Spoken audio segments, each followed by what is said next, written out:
keselamatan seseorang memang tidak bergantung kepada orang lain, baik itu suami, istri, orang tua, anak, saudara, nggak ada satupun itu. Oleh karena itu kita jangan berkhayal kalau kita nanti akan bisa dibantu oleh orang lain. Lalu mereka bercerita ya, kalau Nabi bisa beri syafaat sekian puluh orang, kalau ulama bisa beri syafaat sekian puluh orang misalnya nih. Ya, itu khayalan aja itu ya. Khayalan mereka diabadikan di dalam hadis. Tapi Al-Qur'an sudah memberitahu kok. Ya, sudah memberitahu kalau nanti di hari kiamat itu tidak ada syafaat, itu tidak ada ini. Wong nggak ada yang punya syafaat kok, mana mungkin nggak punya syafaat bisa memberi syafaat, kan nggak masuk akal. Nah kalau kita akan hadir kepada Allah sendiri-sendiri, ya kita tidak usah mengharapkan ya seseorang yang nanti bisa memberi pertolongan di sana. Wong Allah juga mengatakan ya, kami tidak akan melihat kau dibersamai oleh para pemberi syafaat.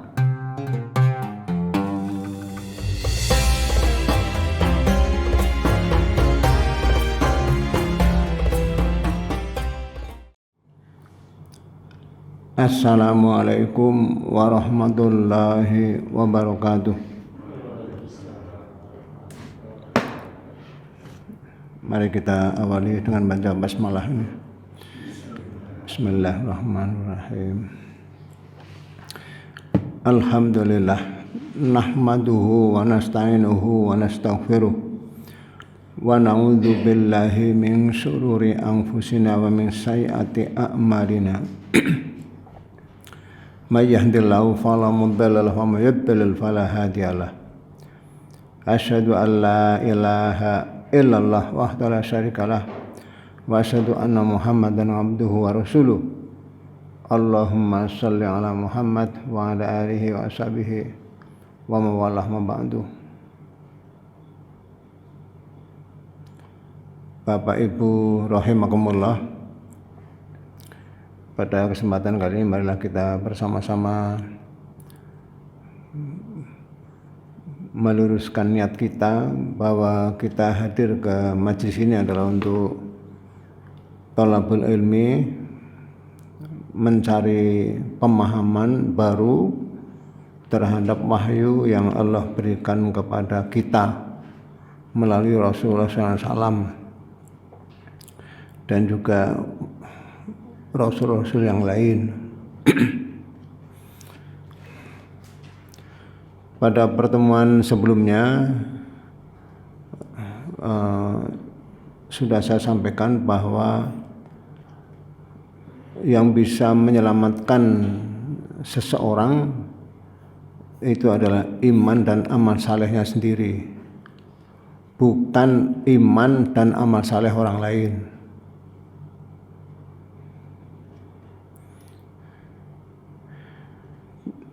Jadi tidak ada istilah orang diselamatkan oleh orang lain, itu tidak ada ini. Orang selamat di dunia maupun di akhirat ya karena dia menempuh sunatullah, yakni dia menempuh jalan yang menyelamatkan dirinya sendiri, yaitu iman dan amal saleh ini. Karena itulah jaminan yang Allah berikan. Iman itu sendiri maknanya adalah mengamankan diri. Ini. Karena iman itu bentuk master daripada amana yu'minu, imanan.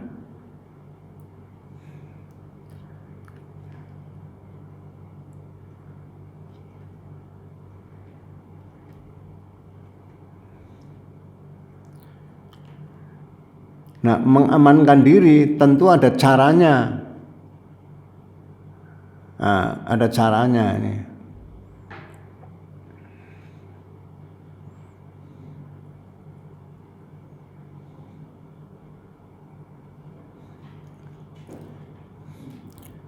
Yaitu dengan mempercayai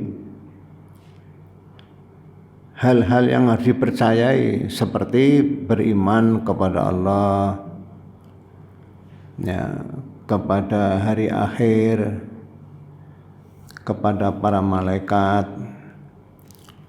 ya, kepada para rasul, para nabi, dan kitab-kitab suci.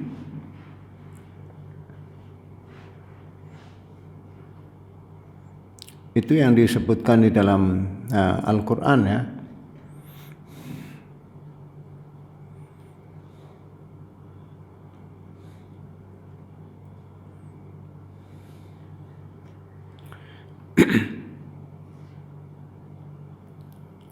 Apa bisa membuktikan, kita ini manusia apa bisa membuktikan bahwa dengan iman lalu menjadi aman? Ini.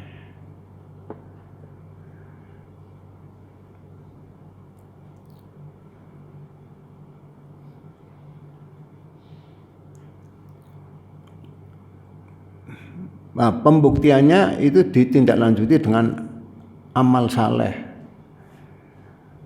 Andaikan hanya iman-iman saja tanpa amal saleh,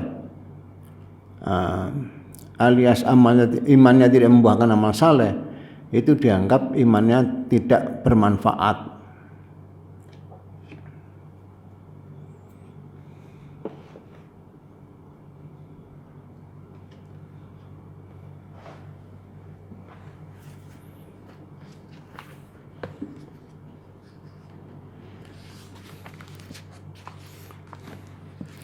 Sehingga ada iman yang bermanfaat, ada iman yang tak bermanfaat. Nah, yang tak bermanfaat ya yang tidak memberi, ya, tidak mendorong untuk beramal saleh.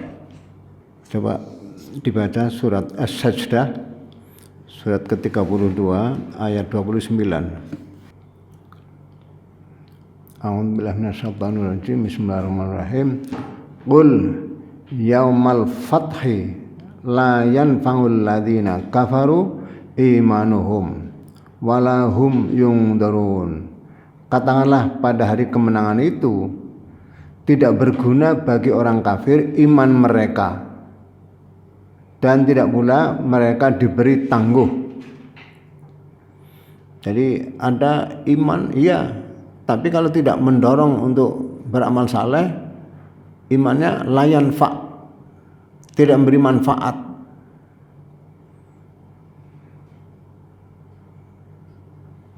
Ini disebutkan imanuhum, iman mereka, ya, percaya, tapi kok lalu tidak mendorong untuk beramal saleh, ya namanya imannya iman palsu.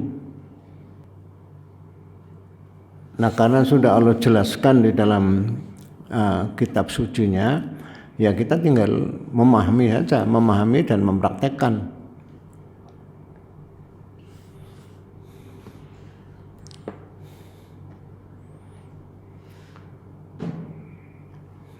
Oleh karena itu orang yang tidak mau taat, ya dia masuk kategori ingkar, ya, karena taat itu sendiri lawannya adalah ingkar.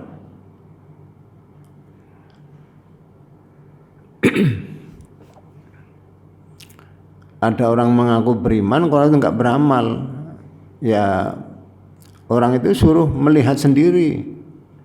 Sama halnya dengan orang percaya kalau makanan itu menyehatkan, tapi dia enggak mau makan, walaupun ada banyak makanan di depannya, ya dia tidak akan menjadi orang yang sehat karena enggak mau makan.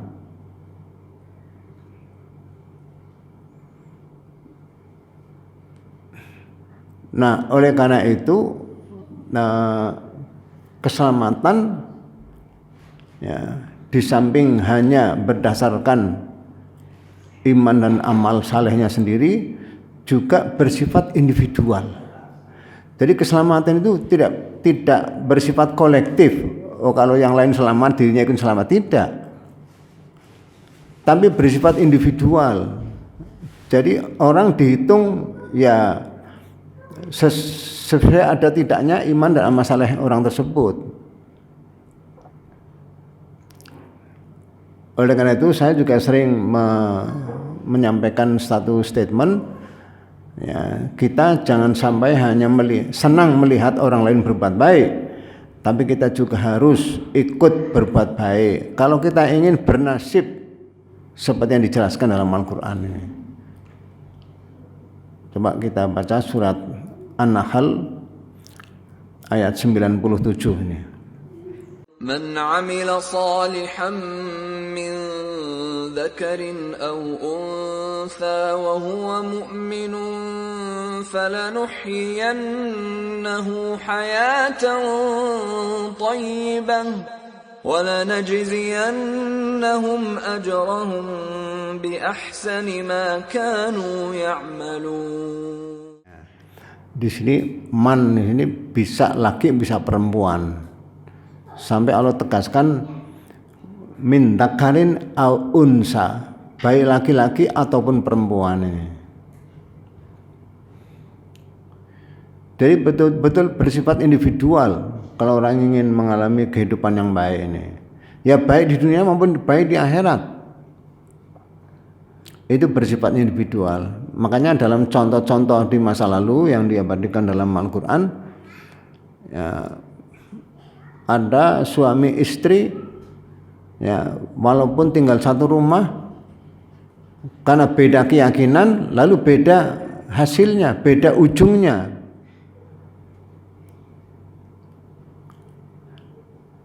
Misalnya ada Fir'aun yang ingkar, sementara istrinya yang mukminah, nasibnya berbeda, ya.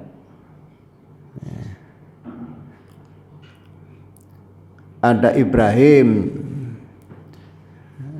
ya, bersama bapaknya nggak beriman, ya nasibnya berbeda.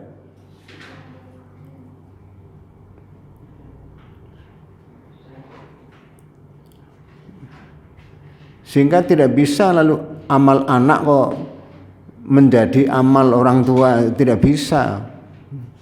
Dalam Quran tidak ada yang menyatakan bahwa amal anak otomatis menjadi amal orang tua. Tidak ada ini.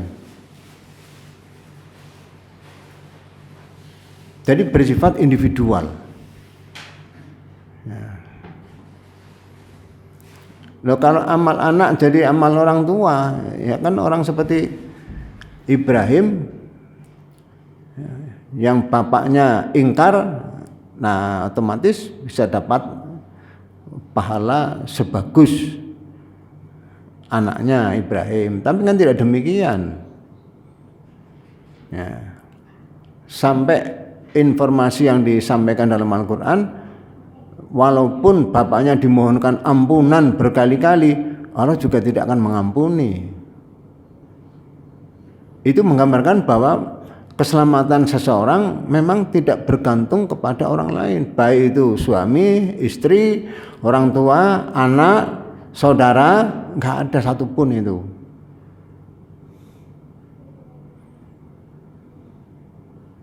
Nah, kalau sampai ada misalnya orang tua didoakan oleh anak, Rabbi gfirli wali daya warhamhuma kama rabbayani shaghira, itu bukan menunjukkan bahwa amal anak itu adalah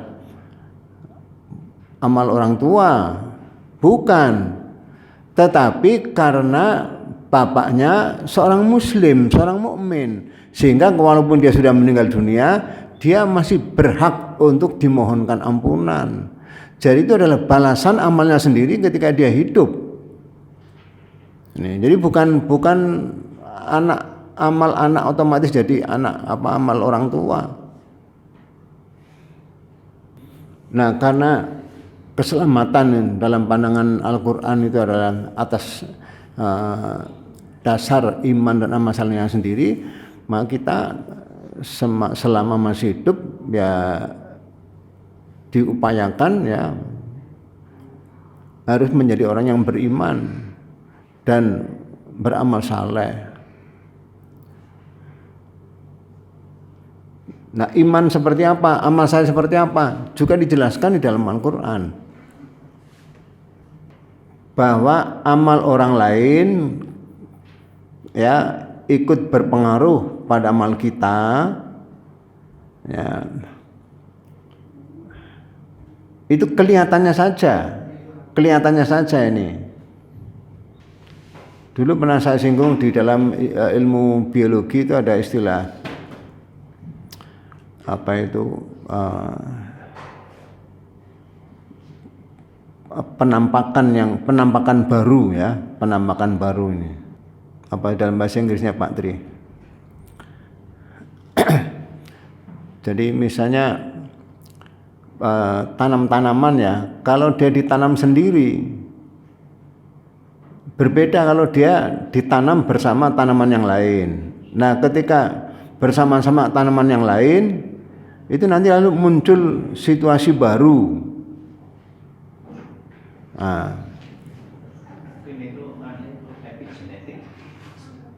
Nah, situasi baru itulah yang sebenarnya oleh para ahli biologi itu bukan sesuatu yang mistik, bukan sesuatu yang aneh ya, itu tetap saja dalam kerangka hukum kausalitas yang memang hanya bisa diketahui ketika yasudu ba'du ba'don, sebagian membantu yang lain. Dalam amal misalnya ya, orang yang sholat sendirian ya berbeda dengan sholat berjamaah. Jadi keberadaan orang lain berpengaruh, tapi bukan secara dzatiyah. Karena kalau dirinya nggak ikut berjamaah juga tidak akan dapat pahala.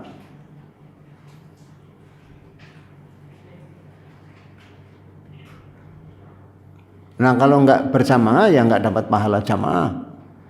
Jadi tetap saja walaupun bersama ya dia mendapatkan kelipatan jamaah pahala jamaah menjadi 25 atau 27, itu adalah karena amalnya sendiri. Yang di dalam Al-Quran memang diperintahkan untuk bersama-sama. Ya, warka'u wasjudu. Di ayat lain dikatakan warka'u ma'ar raki'in. Rukulah dan sujudlah. Nah, rukulah bersama orang-orang yang rukuk. Itu artinya apa? Ya kita diperintahkan untuk sholat berjamaah. Karena sholat berjamaah itu lebih utama daripada sholat sendirian. Kalau yang orang nggak ikut jamaah ya tidak akan dapat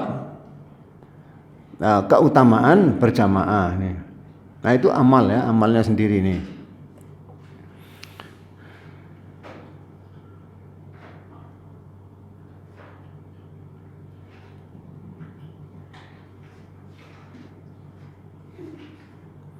Sehingga amal jamaah itu bisa membentuk kekuatan baru ya. Nah kekuatan baru itulah yang hanya bisa diwujudkan ketika kita berjamaah. Kalau sendirian tidak bisa ini. Sehingga amal sebagus apapun kalau sifatnya sendirian itu biasanya tidak membuahkan efek yang dianggap baru. Nah di surat An-Nahl 97, siapapun yang beramal saleh, baik laki-laki maupun perempuan, dalam keadaan beriman. Nah sekarang kalau tidak dalam keadaan beriman bagaimana? Ya nggak ada buahnya. Karena syarat untuk mendapatkan akibat orang menyebutnya pahala itu harus dengan dasar iman. Makanya lalu amal yang dikatakan baik menurut pada umumnya orang tapi tidak didasari keimanan itu bagaikan fata morgana ya, atau bagaikan debu yang ditiup angin atau bagaikan debu yang di atas batu licin kemudian kena hujan lebat sehingga tidak sedikit pun dari amalnya yang bisa dimanfaatkan ini. Di ayat lain ditegaskan lagi mereka tidak bisa mengambil manfaat sedikit pun dari amalnya. Di ayat lain lagi dikatakan Allah tidak akan mempertimbangkan amalnya ini. Jadi tidak direken ya, tidak dinilai oleh Allah ini. Ya karena sudah ada ketentuan bahwa amal saleh harus didasari iman. Ini tuh menggambarkan bahwa iman betul-betul sangat penting bagi kehidupan seseorang ini. Orang yang mengerti hukum kausalitas tentu dia akan memandang bahwa iman adalah kebutuhan pokok keselamatan demi keselamatan jasmani rohaninya ini.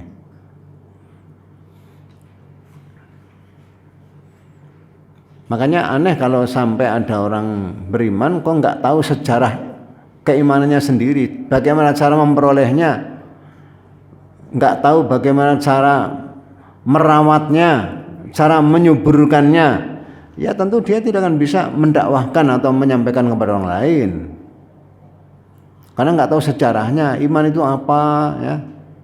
Gimana cara memperkenalkannya kepada orang lain. Ya, apalagi kalau orang sudah punya pendirian bahwa iman ini hak prerogatif Tuhan, hanya Allah yang bisa memberi, ya. Sehingga dia menganggap iman itu sesuatu yang betul-betul misterius, ya.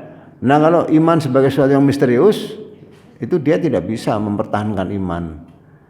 Ya, jangankan mendakwahkan kepada orang lain, ya. Mungkin ditanya iman seperti apa, dia bingung. Ya, dia bingung itu.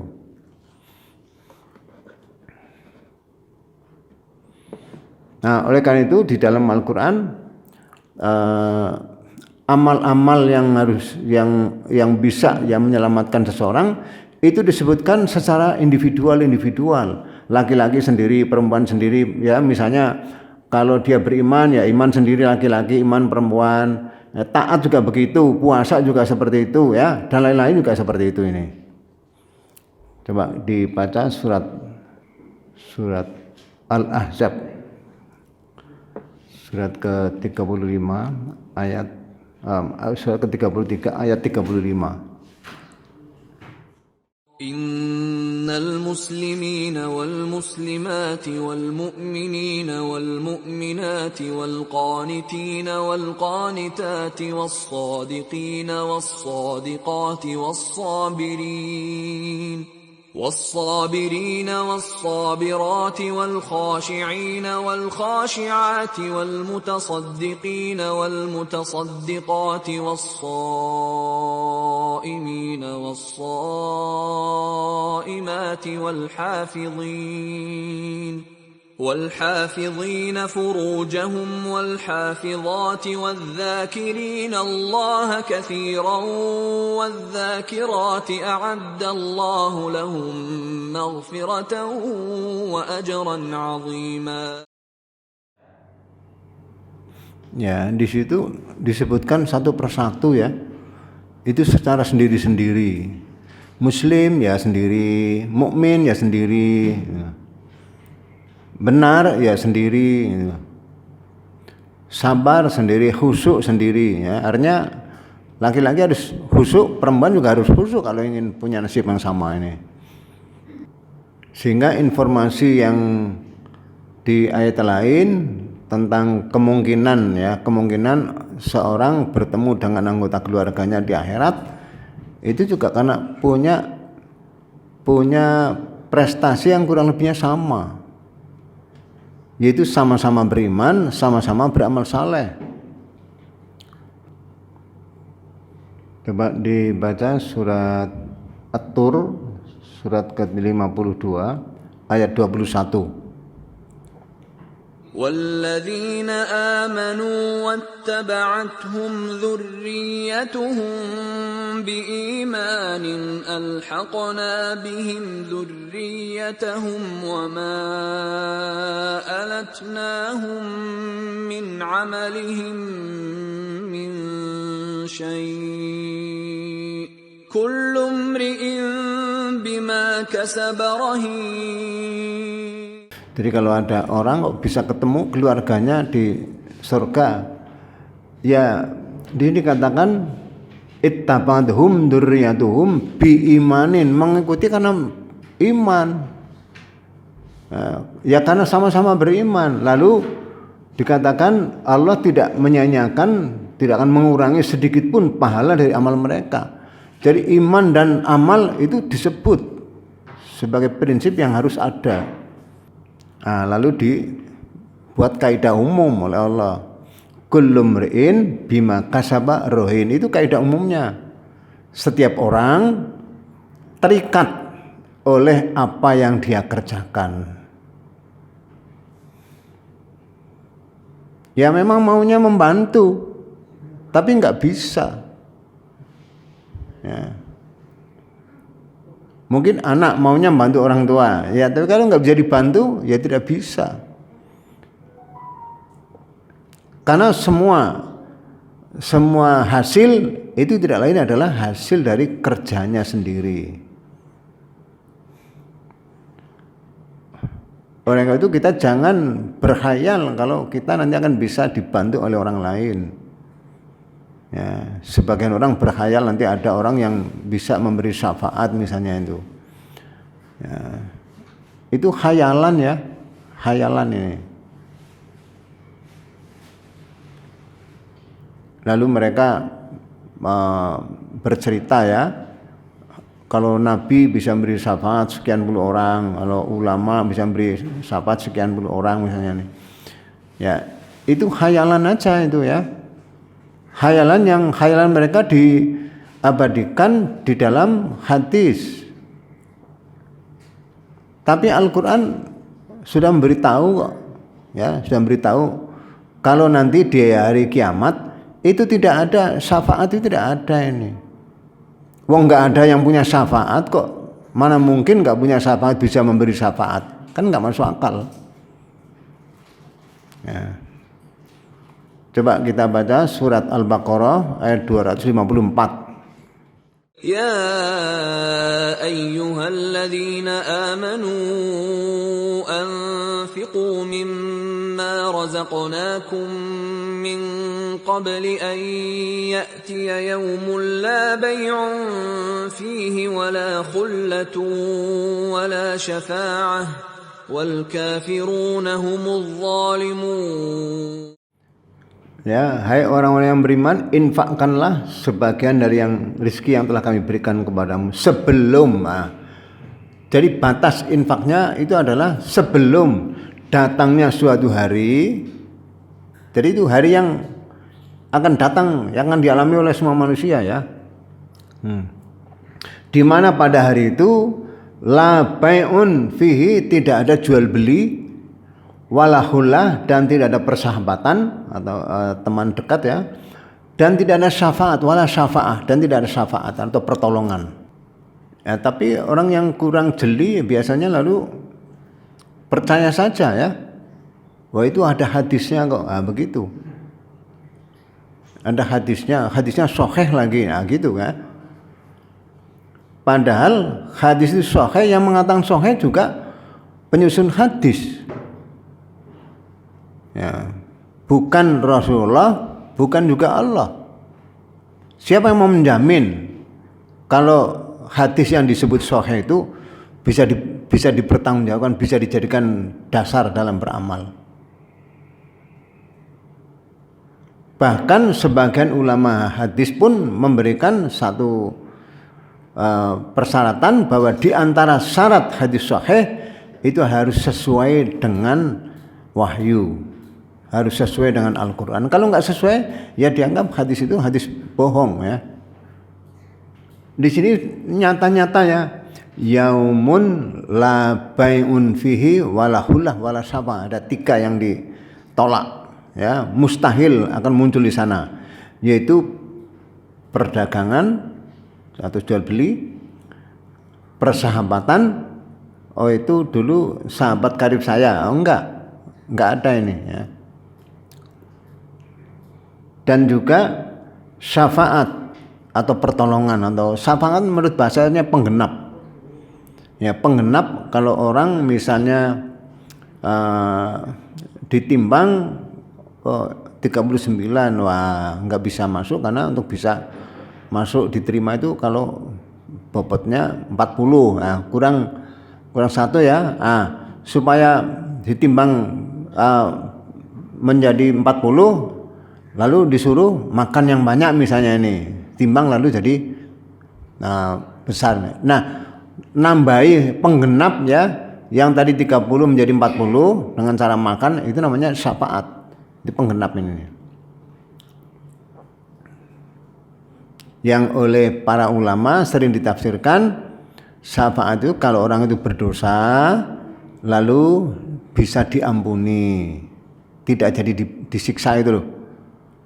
Ya, kalau dia seharusnya masuk neraka, enggak dimasukkan ke neraka tapi dimasukkan surga. Nah, itu tafsir dari syafaat seringkali seperti itu. Tapi Al-Qur'an menolak tidak ada syafaat. Di ayat lain dijelaskan lagi dengan bahasa yang lebih rinci lagi, yaitu setiap orang nanti ya akan hadir kepada Tuhan itu sendiri-sendiri. Nah, kalau kita akan hadir kepada Allah sendiri-sendiri, ya kita tidak usah mengharapkan ya seseorang yang nanti bisa memberi pertolongan di sana. Allah juga mengatakan ya, kami tidak akan melihat kau dibersamai oleh para pemberi syafaat. Ya. Coba dibaca surat Al-An'am ayat 94 nih. وَلَقَدْ جِئْتُمُونَا فُرَادَى كَمَا خَلَقْنَاكُمْ أَوَّلَ مَرَّةٍ وَتَرَكْتُمْ مَا خَوَّلْنَاكُمْ وَرَاءَ ظُهُورِكُمْ وَمَا نَرَى مَعَكُمْ شُفَعَاءَكُمُ الَّذِينَ زَعَمْتُمْ أَنَّهُمْ فِيكُمْ شُرَكَاءُ لَقَدْ تَقَطَّعَ بَيْنَكُمْ وَضَلَّ عَنكُمْ مَا كُنْتُمْ تَزْعُمُونَ.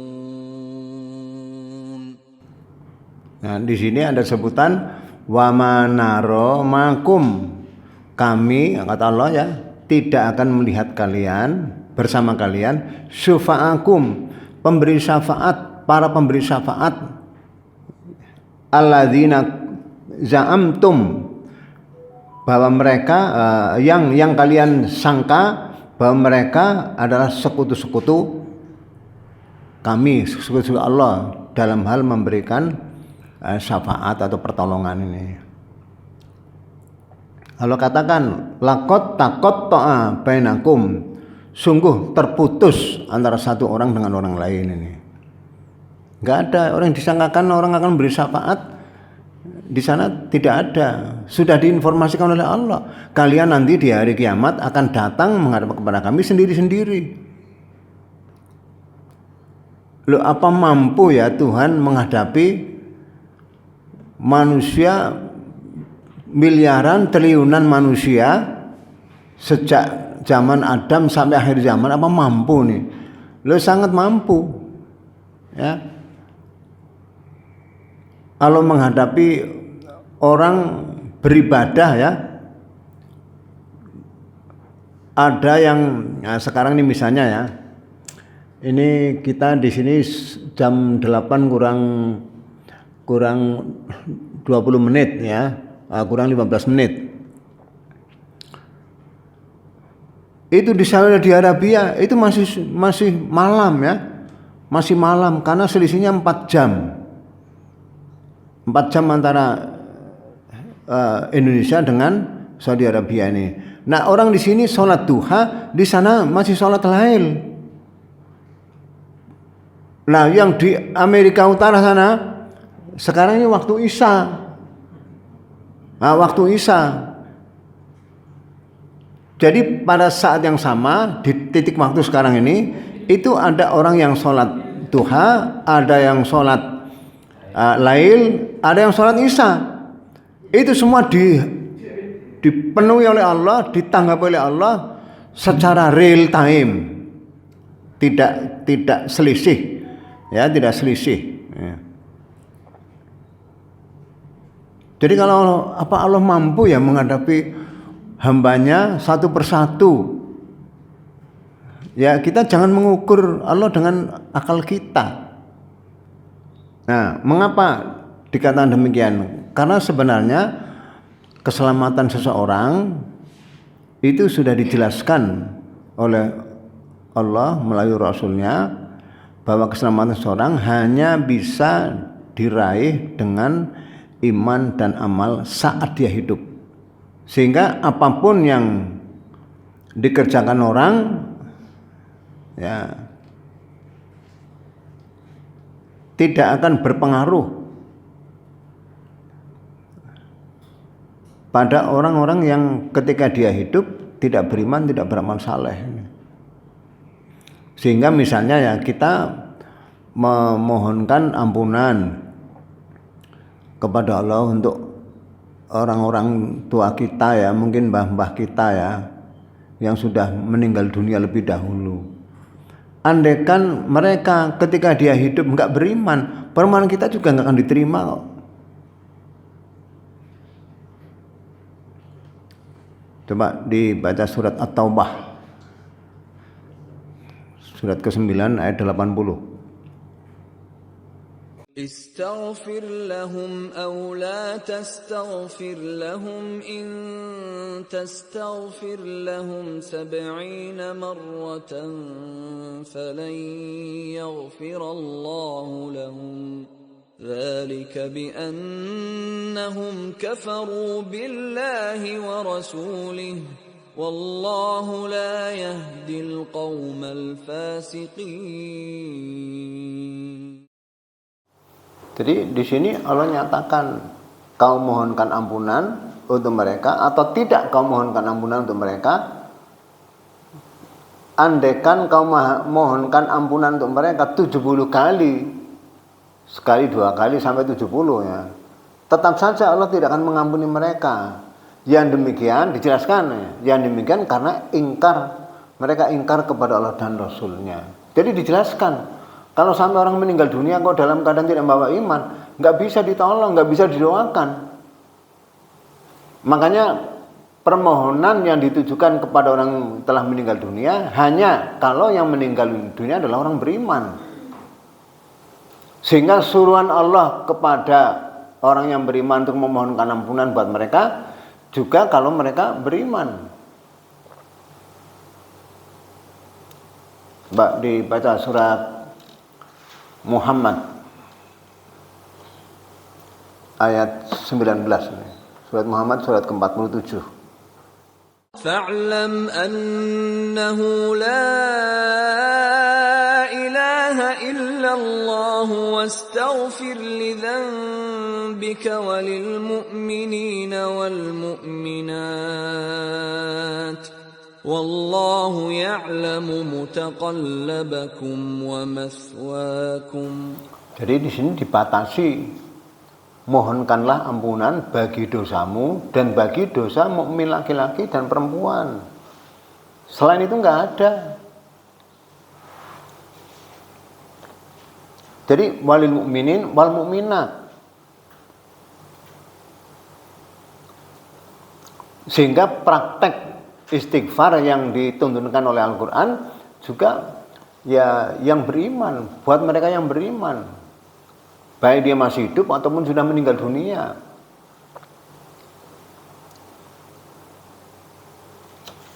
Coba di surat Al-Hasyr surat ke-59 والذين جاءوا من بعدهم يقولون ربنا اغفر لنا ولإخواننا الذين سبقونا بالإيمان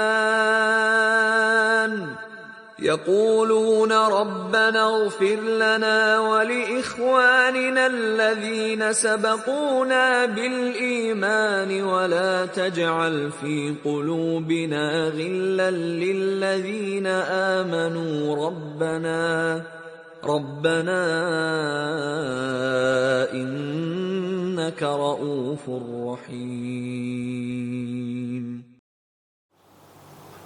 Jadi sini dicontohkan ya istighfar yang dicontohkan oleh Allah disebutkan oleh Allah dalam Al-Qur'an ya. Walladzina ja'u min ba'dihim, dan orang-orang yang datang sesudah mereka, sesudah Nabi dan para sahabat ya, yaqulun, berdoa, ya Tuhan kami, ampunilah dosa-dosa kami. Itu untuk dirinya sendiri. Wali ikhwanil ladzina sabaquna bil iman, dan juga dosa saudara kami yang mendahului kami dengan bawa iman. Kalau nggak mau iman ya tidak bisa. Kembali ke surat At-Taubah ayat 80 tadi. Walaupun dimohonkan ampunan, kalau nggak membawa iman saat dia meninggal dunia, alias ketika dia hidup tidak beriman, ya tidak bisa didoakan. Walaupun dikumpulkan orang ya untuk membacakan tahlil misalnya ya tidak bisa.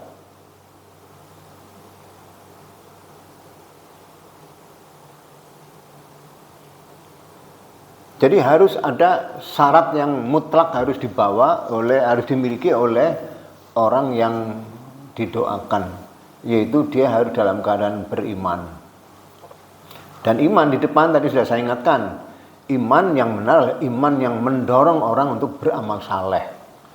Jadi bukan hanya iman yang hanya sekedar pengakuan saja. Karena ketika iman tidak didasari, tidak menjadi pendorong untuk beramal saleh, itu lalu imannya dianggap ya kosong ya, dianggap sia-sia. Oke, sampai di sini. Silakan yang mau nambah atau mengurangi atau bertanya, saya beri kesempatan. Ya, silakan. Saya beramal, bedakan. Saya beramal untuk bapak saya, ibu saya misalkan, atau saya buat masjid ini dengan niat atas nama saya, ibu saya, bapak saya, kakek saya. Itu boleh enggak? Kalau tadi kan yang penting kan beriman dulu. Yang penting kan dia bukan orang kafir, berarti boleh tidak itu, Pak? Kalau yang almarhumah itu adalah orang beriman, boleh. Nah itu bagian dari balasan keimanan yang benar itu sampai di akhirat sekalipun. Nah, sehingga sebagian hadis menjelaskan ya amal. Walaupun itu sudah meninggal, Ustaz. Gimana? Orang tadi sudah meninggal, misalnya bapak saya. Nah, iya. Misalkan Orang sudah meninggal dunia, ya. Sudah meninggal itu maksudnya. Jadi saya sebut almarhumah misalnya, itu sudah meninggal loh. Tapi kalau dia ketika dia hidup adalah orang beriman, kemudian Pak Pantono misalnya sebagai anaknya ya sukses, kemudian ingin membangun masjid atas nama almarhum atau almarhumah atau kedua-duanya ya, nah, itu ada manfaatnya. Karena itu adalah balasan dari amal salehnya sendiri, yang yaitu dia beriman dan imannya terbukti benar. Ya, terbukti benar dia mengamalkan amalan-amalan orang beriman. Ya. Yang di awal pertemuan tentang pembahasan tentang iman dalam Al-Quran sudah saya sebutkan ada sekitar 88 ayat yang menjelaskan tentang sifat orang beriman. Ya. Yaitu harus dipelajari satu persatu supaya kita bisa mengerti kalau orang beriman misalnya ya kaitannya dengan ucapan ya, misalnya Allah bilang ya ayyuhalladzina amanu taqullaha wa qulu qawlan sadida yuslih lakum amalakum wa yaghfir lakum dzunubakum wa may yuti'illaha wa rasulahu faqad faza fawzan 'azima. Misalnya nih, ayo orang-orang yang beriman, bertakwalah kepada Allah dan berkatalah dengan perkataan yang benar. Jadi ciri khas orang beriman itu berkata benar. Benar tentu orang sudah mafhum, sudah paham. Benar itu ya sesuai antara realitas dengan yang ada di pikiran. Antara yang tertulis dengan realitas itu benar ini ya. Kalau orang nggak memperhatikan ucapannya ya bukan orang beriman. Orang beriman mesti harus memperhatikan ucapannya ini. Bahwa amal orang itu berbeda-beda, iya, karena Allah tidak pernah memberikan beban di luar kemampuannya. Sehingga amal orang per orang mukmin ya, itu lalu bisa berbeda-beda sesuai dengan kemampuan masing-masing ini. Tapi tetap saja orang beriman harus beramal. Karena kalau tidak beramal, ya imannya jadi kosong. Sehingga sepertinya dipermasalahkan adanya hadis yang menyatakan bahwa orang yang berucap kalimat tauhid atau la ilaha illallah atau yang semisal dengan itu di akhir hayatnya lalu dia dijamin masuk surga. Itu diperselisihkan sebenarnya ya. Ya walaupun ada dalam kitab-kitab tauhid ya. Ini kitab-kitab tauhid ya yang ditulis oleh keluarganya Abdul Wahab ya, pendiri madhab Wahabi. Ya disebutkan di situ ya, bahwa orang mengucap kalimat la ilaha illallah di akhir hayatnya dia masuk surga. Loh kalau itu betul tentu Fir'aun masuk surga. Tapi Fir'aun diceritakan dalam Al-Quran dia mengucap kalimat ya, aku beriman kepada Tuhan yang diimani oleh Bani Israel dan aku termasuk orang yang muslim. Dia bilang begitu sebelum meninggalnya ini. Di lain ayat Allah suruh malaikat masukkan Fir'aun dan keluarganya ya ke dalam neraka ini. Tentu yang dimaksud keluarga di situ bukan istri, tapi orang yang sependapat atau sehaluan dengan cara berpikir Fir'aun. Ini. Sehingga perintahnya, hai malaikat tolong masukkan Fir'aun dan para pendukungnya atau kelompoknya ke dalam neraka. Itu tegas di dalam Al-Quran ya. Coba kita baca dulu surat surat Yunus surat ke-10 ayat 90, 91, 92. وجاوزنا ببني إسرائيل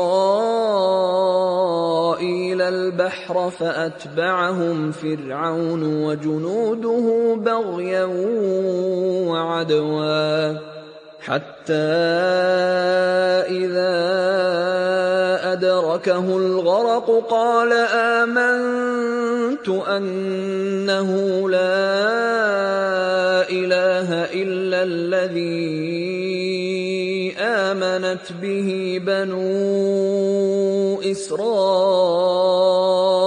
وأنا من المسلمين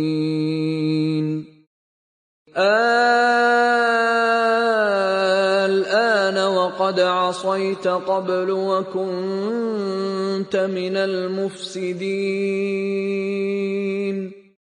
فاليوم ننجيك ببدنك لتكون لمن خلفك آية وإن كثيرا من الناس عن آياتنا لغافلون. Nah itu berita ya, orang yang berucap kalimat la ilaha illalladzi amanat bihi banu Israel. Itu kan ucapan kalimat tauhid. Tiada Tuhan kecuali Tuhan yang diimani oleh Bani Israel. Itu kalimat tauhid ini. Ya kalimat tauhid wujudnya dalam Al-Quran banyak sekali. Ada la ilaha illa anta, la ilaha illa anna ya. Bermacam-macam, tapi maksudnya adalah bahwa tiada Tuhan yang layak untuk disembah ya kecuali satu saja yang telah diimani oleh Bani Israel. Tentu Bani Israel yang mengikuti Musa. Kalau Bani Israel tidak mengikuti Musa, ya tidak, karena pengikut Fir'aun pun juga Bani Israel.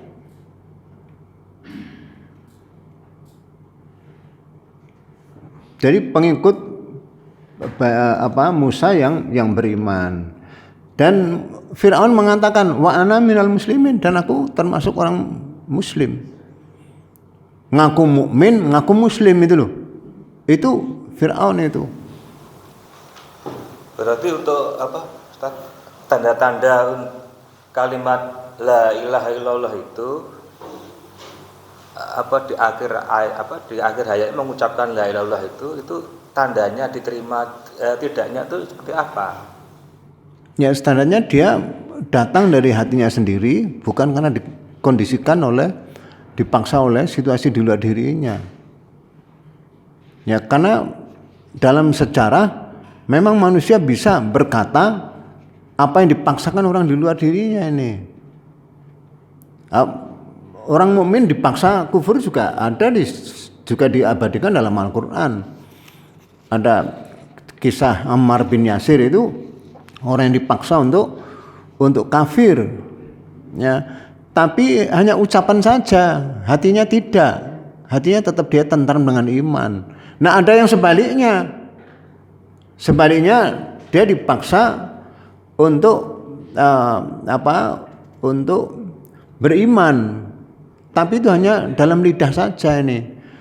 Makanya lalu muncul ungkapan ada orang yang beriman, kemudian kafir, kemudian beriman lagi, kemudian kafir lagi, dan bertambah kafir ini. Itu menunjukkan bahwa memang penampakan dari iman, ada iman yang asli, ada iman yang hanya pura-pura. Makanya lalu dikenal istilah munafik. Munafik itulah gambaran orang yang beriman tapi sebenarnya imannya itu pura-pura. Ya, walau alam, tapi Al-Quran menjelaskan seperti itu. Apakah Al-Quran sebagai bahasa yang Allah gunakan untuk komunikasi dengan manusia lalu nggak bisa dipahami? Ya, menurut saya manusia bisa paham. Kalau nggak bisa dipahami, sama halnya dengan Allah memerintah kita atau hal-hal yang tidak bisa dipahami. Tentu nggak masuk akal, ya. Bahwa perintahnya kadang bisa bermakna lain, bisa mengembang, bisa memungkert, yang mulur mungkert itu ya memang Quran punya sifat fleksibel, ya, bisa dimaknai yang lebih luas itu memang Quran seperti itu ini. Tapi yang hendak saya tekankan, ya, kita sebagai orang yang masih diberi kesempatan hidup, ya, kalau kita ingin sukses di dunia dan di akhirat, ya kita harus menjadi orang yang beriman dan beramal saleh ini. Ya, itu kata yang sangat ditekankan dalam Al-Quran, tapi banyak orang kurang mau memahami dengan baik ini. Kebanyakan orang begitu ini, sehingga seakan-akan orang bisa selamat tanpa bersungguh-sungguh menjadi iman dan orang beramal saleh ini. Nih, monggo. Kalau sementara ini kan diyakini, ya, oleh kebanyakan orang Islam, kalau orang mau meninggal ditalkinkan itu, ya. Loh, kalau ditalkinkan itu jangan-jangan orang yang tidak sebelumnya tidak ingin mengucap jadi mengucap. Berarti kan sebetulnya nggak ada gunanya. Iya toh? Jangan-jangan talkin itu sebetulnya untuk membenarkan pendapat bahwa yang menyebut la ilaha illallah di akhir hayatnya itu masuk surga. Tapi sebetulnya kan tidak juga, gitu loh. Kok tahu, Pak? Yo nggak tahu ini. Lah ini kan misalnya, sebetulnya kan kalau orang beriman itu ditalkin apa tidak, ya wis padha wae wong. Nggak terpengaruh dengan ucapan yang akhir kok. Ya, nyatanya ketika Fir'aun bilang seperti itu, dikomentari Allah, baru sekarang toh, gitu. Baru sekarang toh kau mengucap kalimat la ilaha illallah ini, ya begitu.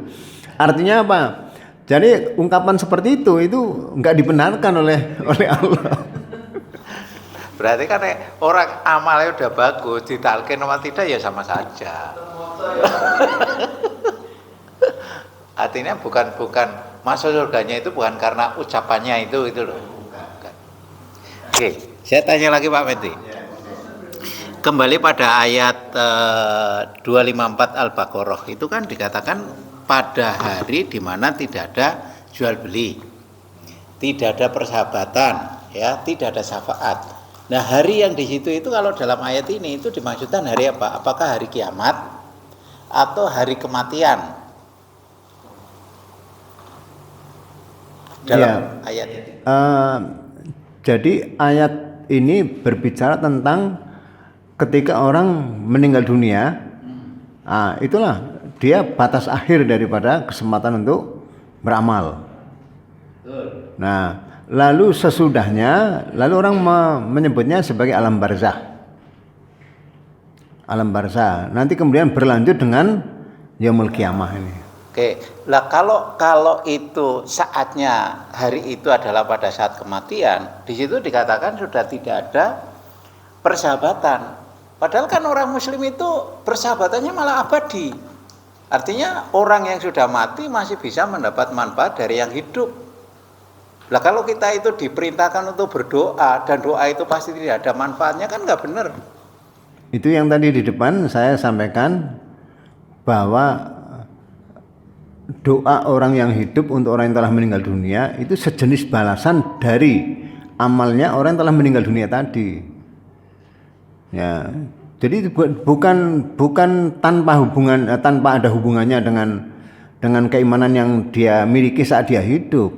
Makanya lalu ketika orang memohonkan ampunan hanya ditujukan kepada yang beriman. Kalau nggak beriman tidak ini. Hanya kalau sesama orang Islam itu, secara orang Muslim itu ya, artinya persahabatan itu kan abadi, tidak dibatasi pada hari itu loh. Iya. Tapi persahabatan itu jangan dilihat dari sisi bahwa amal orang hidup itu berguna buat orang telah meninggal dunia. Jangan itu. Karena sisi yang dipakai itu adalah, karena itu yang saya katakan irisan ya.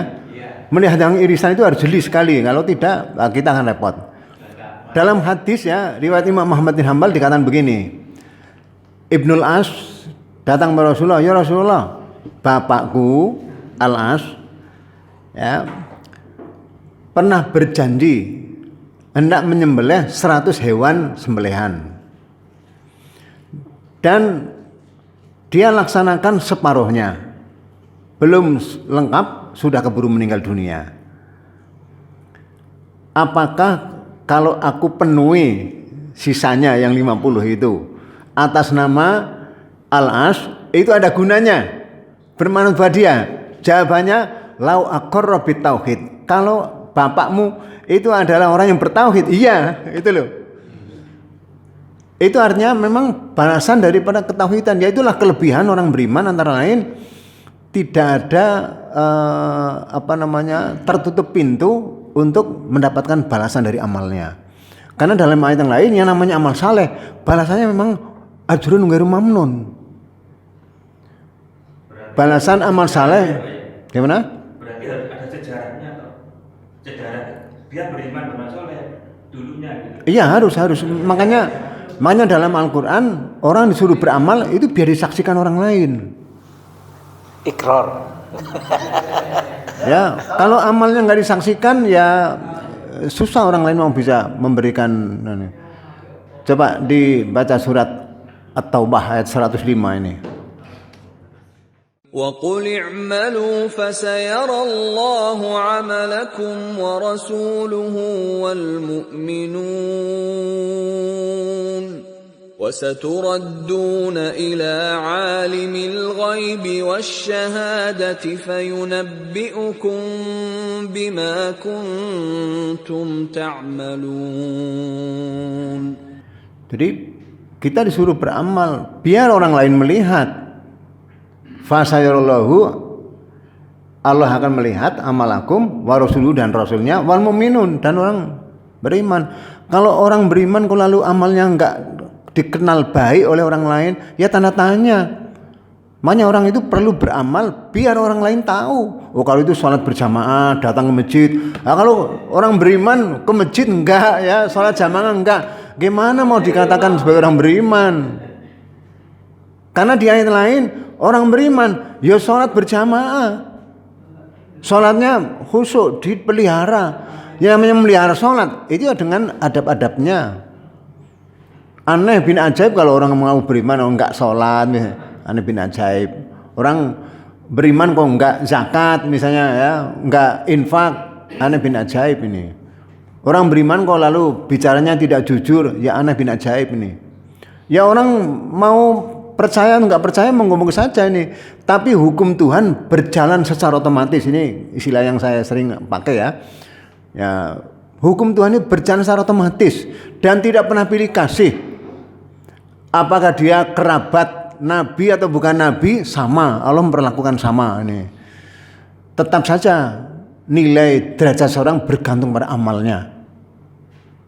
Coba dibaca ayat yang lain, surat Al-An'am ayat 132. وَلِكُلٍّ دَرَجَاتٌ مِّمَّا عَمِلُوا وَمَا رَبُّكَ بِغَافِلٍ عَمَّا يَعْمَلُونَ. Ya, jadi masing-masing orang memperoleh derajat seimbang dengan apa yang dikerjakannya ini. Wih, teksnya sangat jelas, jelas-jelasnya itu loh ya.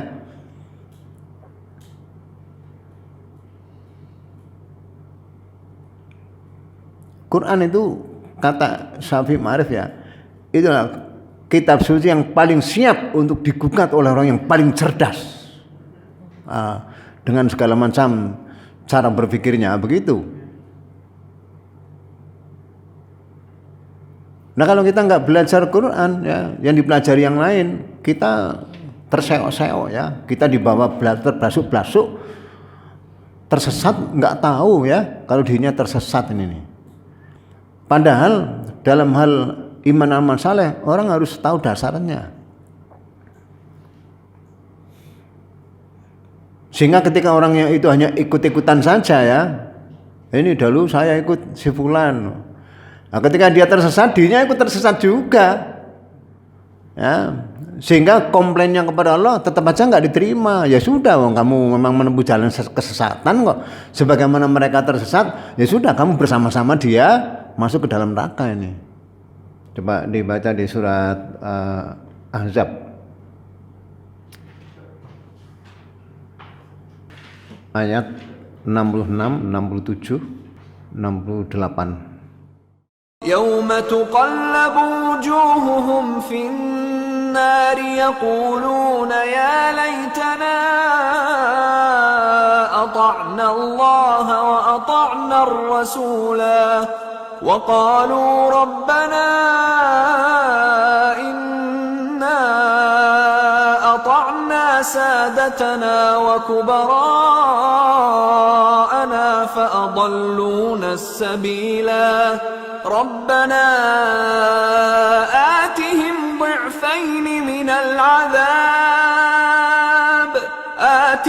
ضعفين من العذاب والعنهم لعنا كبيرا.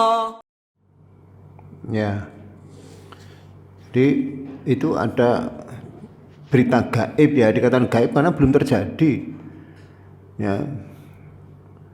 Tapi karena datang dari yang Maha Tahu, tentu orang bisa mempercayainya ini.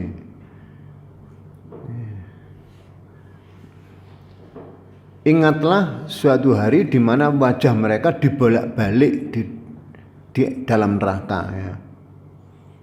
Lalu mereka berkata, aduhai kiranya kalau dahulu aku taat kepada Allah dan Rasulnya. Ini kan menggambarkan bahwa mereka bukan orang yang taat kepada Allah dan Rasulnya ketika dia hidup. Lalu mereka berkata, ya Tuhan kami, sesungguhnya dahulu kami menaati pemimpin-pemimpin kami, pembesar-pembesar kami. Lalu mereka menyesatkan kami dari jalan yang benar. Ya Tuhan kami, berilah mereka siksaan 2 kali lipat dan laknatlah mereka dengan laknat yang besar ini. Jadi itu komplain ya, orang yang terlanjur mentaati pembesar-pembesar ya. Ketika mereka hidup di dunia ini, ternyata ya tidak ada manfaatnya. Karena ya setiap orang tetap aja kan dihitung sesuai dengan ya keimanan dan amal masing-masing.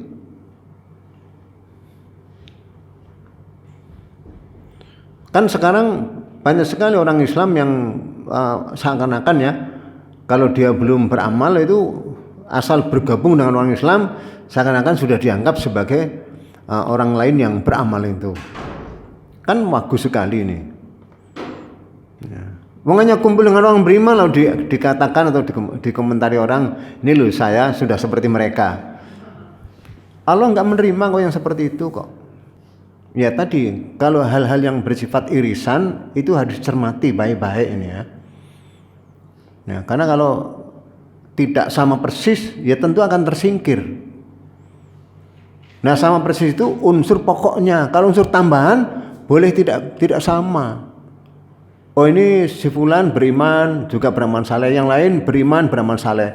Tapi yang satu haji, yang satu tidak, ya tetap beda. Yang satu zakat, yang satu tidak, ya tetap berbeda. Ini supaya kita bisa memahami ajaran Allah yang layak kita taati, kita ikuti.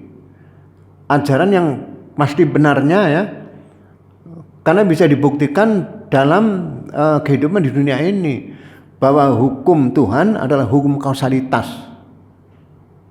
Ya, sebab akibat. Kalau sampai orang mengakui ada hukum yang non kausalitas, berarti samanya dengan dia mengakui adanya Tuhan selain Allah. Ya, karena Tuhan mencipta dan mengatur makhluknya seluruhnya pakai hukum kausalitas. Karena yang di luar hukum kausalitas hanya satu, yaitu Allah. Yang dia ada sendirinya, ada dengan dirinya tanpa diciptakan oleh yang lain.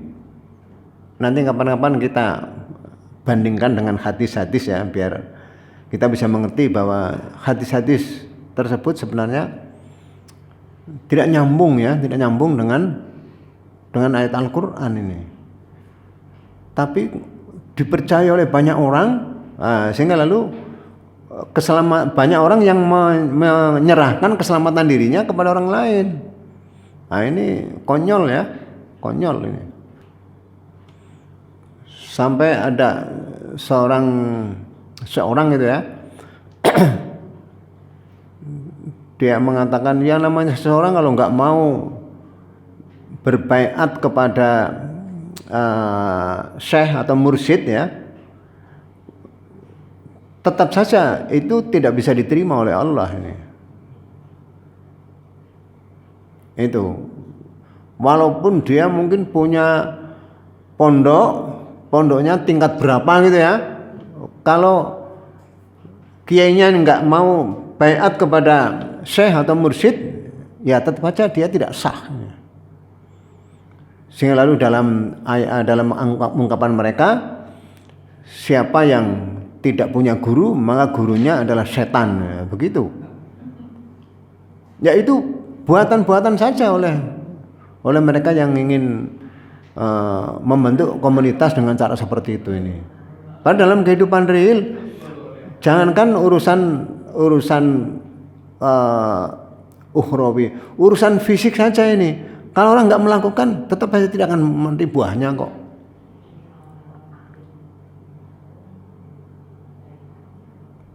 Nah, bahwa yang menilai itu faktor eksternal, misalnya ya, karena sudah ada aturannya. Misalnya kalau di perguruan tinggi ada riset nanti dinilai oleh penilai ya. Ya itu hak mereka karena hukumnya yang berlaku seperti itu. Misalnya itu jadi guru besar misalnya harus punya artikel yang Scopus misalnya nih. Ya kalau dia nggak pernah menulis artikel yang dinilai ya sebagai standar Scopus, ya tidak akan pernah menjadi profesor misalnya nih. Itu teori yang sudah disepakati. Orang mau mengakui, monggo, tidak mau mengakui ya monggo itu ya, karena memang hukum itu juga kesepakatan. Kalau hukum di dunia ya itu kesepakatan antar sesama. Tapi hukum Tuhan nanti ya itu akan berlaku ya seperti yang telah dijelaskan di dalam Al-Qur'an ini. Coba satu ayat lagi dibaca surat Al-Baqarah 167. إذ تبرأ الذين اتبعوا من الذين اتبعوا ورأوا العذاب وتقطعت بهم الأسباب وقال الذين اتبعوا لو أن لنا كرة فنتبرأ منهم كما تبرأوا منا كذلك يريهم الله أعمالهم حسرات عليهم وما هم بخارجين من النار. Ya, no. Jadi ini berita gaib belum terjadi tapi sudah diceritakan nih. Adanya orang yang ketika dia hidup di dunia mengikuti orang lain atau diikuti oleh orang lain, tapi tolong dipahami baik-baik. Walaupun orang itu diikuti, tetap saja yang dipertanggungjawabkan oleh orang yang diikuti adalah ya yang dia kerjakan. Begitu juga orang yang mengikuti juga hanya akan mempertanggungjawabkan perbuatan mengikuti orang yang diikuti.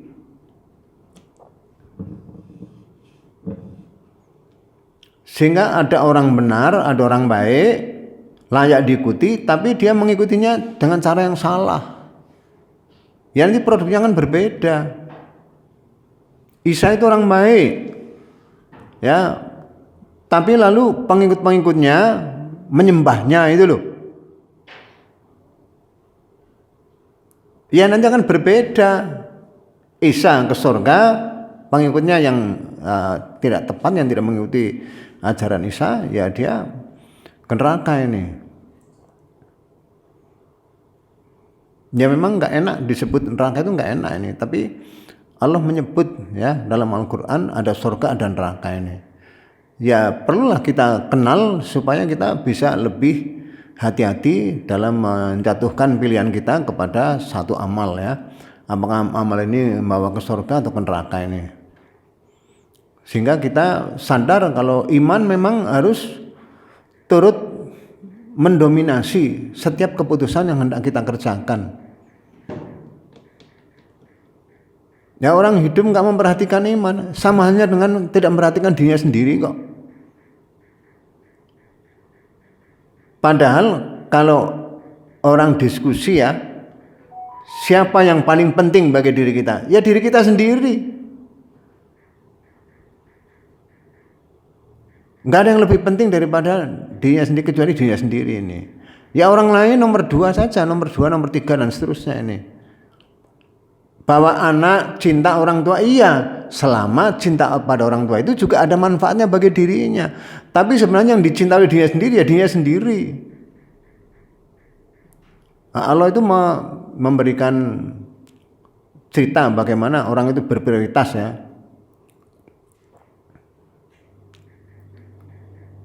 Orang yang kafir dia tidak segan-segan untuk menebus kekafirannya dengan istrinya, dengan anaknya, ya, dengan kerabatnya, bahkan dengan semua manusia di muka bumi. Yang penting dirinya tidak masuk neraka itu saja. Yang lain boleh aja masuk neraka semuanya silakan, tapi dirinya masuk surga ini. Itu menggambarkan bahwa yang paling penting bagi seorang memang dirinya sendiri. Coba dibaca di surat Al-Ma'arij, surat ke-70 ayat 10 sampai 18 nih. ولا يسأل حميم حميما يبصرونهم يود المجرم لو يفتدي من عذاب يومئذ ببنيه وصاحبته وأخيه وفصيلته التي تؤويه ومن في الأرض جميعا ثم ينجيه كلا إنها لظى نزاعة للشوى تدعو من أدبر وتولى وجمع فأوعى. Tidak ada seorang teman akrab pun menanyakan temannya.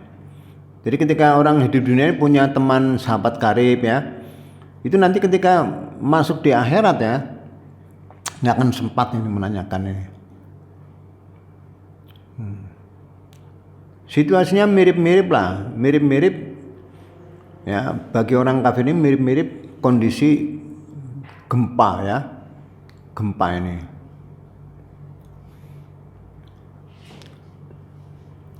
Jadi ada situasi yang sangat membahayakan bagi dirinya, membuat dirinya ketakutan, sehingga tidak sempat mikir yang lain. Hanya memikir dirinya sendiri tok supaya selamat gimana nih.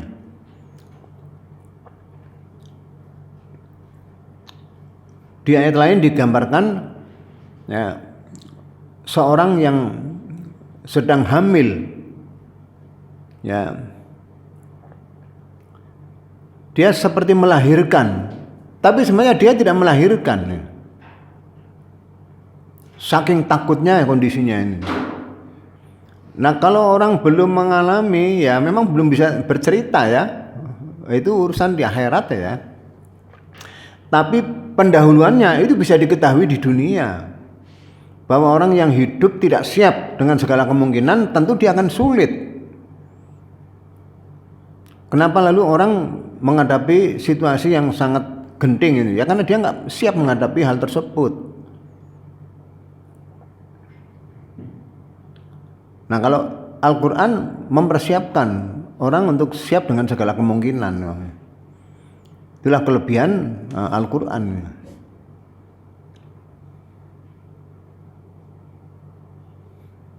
Di ayat berikutnya, padahal mereka sebenarnya bisa melihat. Itu loh sahabatku, melihat. Yubasyarunahum, mereka diizinkan melihat, saling melihat. Itu teman karib saya dahulu ini.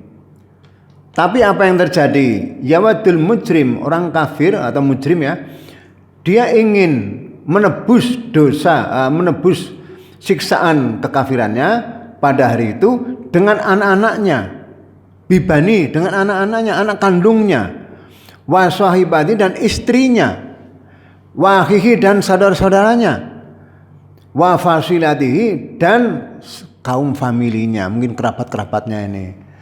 Ditambah lagi wamang fil ardi jami'a, seluruh manusia di muka bumi. Tsumma yunji, lalu dirinya selamat. Kata Allah, tidak bisa itu. Innaha ladza, siksa neraka itu sebenarnya merupakan api yang bergejolak. Ya, yang bisa mengelupaskan kulit kepala, yang memanggil orang-orang yang membelakangi dan yang berpaling dari agama, dari kebenaran ya. Pekerjaannya hanya mengumpulkan harta dan menyimpannya. Saya tadi malam itu mendengarkan omongannya Mahfud MD ya tentang Rafael ini. Dia menyebut bahwa semula itu disebutkan dia punya rekening 56 miliar ini. Tapi setelah diteliti lagi, ada lagi yang lain. Nah itu loh, ada lagi yang lain, lebih banyak dari itu. Diteliti yang lain lagi ada 37 triliun. Nah, ini kan satu gambaran bahwa dia mengumpulkan harta. Itu apa dikumpulkan ini? Tahu dia setelah dia mengumpulkan, mau untuk makan juga terbatas. Kok orang makan paling sepiring kok. Tanduk ya 2 piring lah misalnya orang makan tuh 1 piring setengah ini ya. Nah, bisa makan 2 piring mabuk dia ya, nggak bisa bangun dia, tertidur nasi ini. Begitu juga kalau kendaraannya cukup 1 lah ya, nggak 2, 3, 4 ngapain banyak-banyak ini. Kasur juga cukup 1 lah ya. Nah yang lain untuk apa? tolong dimanfaatkan untuk kepentingan dirinya, yaitu segera ditukar dengan pahala. Ya, yang dalam bahasanya Hamka dia bilang ada loh perjanjian antara penguasa di dunia ini ya, dengan penguasa di akhiratnya. Yang kalau di di antar negara ada kesempatan untuk menggunakan mata uangnya. Misalnya orang Indonesia bisa menukar uang rupiahnya dengan ringgit ya, dengan Malaysia misalnya, bisa ini. Yang kalau orang itu membawa rupiah ke Malaysia untuk beli, yang nggak laku, harus ditukar dulu. Begitu juga yang namanya harta di dunia ini mau dibawa ke akhirat, kalau nggak ditukar dengan mata uang pahala nggak laku di sana ini. Jadi harus ditukar dengan mata uang pahala nih. Nah, cara menukarnya bagaimana? Yaitu money changer yang ada di sekitar kita ini. Ada orang fakir, miskin, dan seterusnya itu. Itu money changer yang akan bisa mengubah ya, mengkonvert harta kita menjadi mata uang pahala. Sehingga apa yang kita belanjakan ya, apa yang kita tukarkan melalui money changer tadi nanti akan kita dapati di sisi Allah dengan balasan yang lebih baik ini. Itu kehidupan agama yang dianjurkan seperti itu ini. Sehingga kalau ada orang menubuh harta banyak sekali sementara banyak sekali orang kelaparan, ya orang itu memang sudah layak untuk mendapatkan hukuman yang berat. Ya. Dalam Quran banyak sekali ancaman-ancaman ditujukan kepada orang yang tidak mau mengeluarkan infak zakat sedekahnya ini. Jadi jangan sampailah orang cerdas tapi tindakannya tidak cerdasnya. Hanya orang beriman yang bisa dikatakan pintar dalam pandangan Allah ini. Orang nggak mau beriman ya dia dikatakan safih atau sufaha, ya orang bodoh ya.